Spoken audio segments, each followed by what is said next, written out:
Imagine pulling something out of the ocean and having absolutely no idea what you're looking at. Not because it's strange or alien, but because it's too familiar, too advanced, too impossible for the time it came from. In the year 1900, a group of Greek sponge divers were caught in a storm near the island of Antikythera. To wait it out, they dove into the waters below and stumbled upon an ancient Roman shipwreck. They brought up statues, coins, jewelry, the usual treasures you'd expect from a 2,000-year-old vessel. But buried among the wreckage was a single corroded lump of bronze, the size of a shoebox. Nobody paid it much attention at first. It looked like a rock with some gear stuck in it. It was tossed into a museum storeroom and largely forgotten.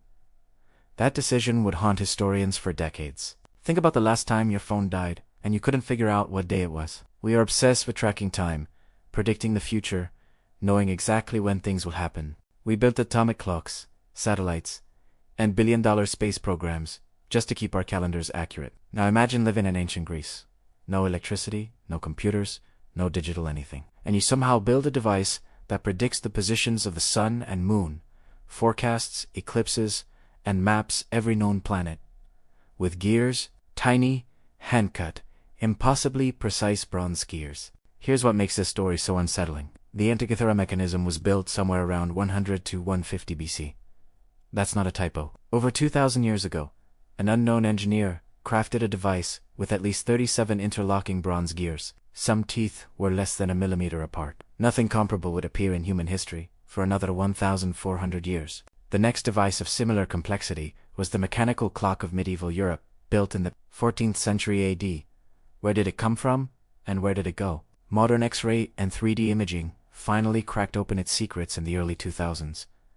Scientists found that the mechanism used a differential gear system, the same design used in car transmissions today. The front displayed a 365-day solar calendar. The back tracked a 235-month lunar cycle. Turn a single hand crank, and it would show the position of the sun, the phase of the moon, and whether an eclipse was coming.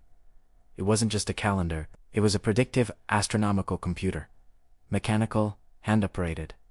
Built before the birth of Julius Caesar. Now here's the twist that nobody talks about. The Antikythera mechanism wasn't a prototype. The craftsmanship suggests it was not a first attempt. You don't accidentally build the world's most complex machine on your first try. Which means there were others. Earlier versions, simpler models, workshops, apprentices.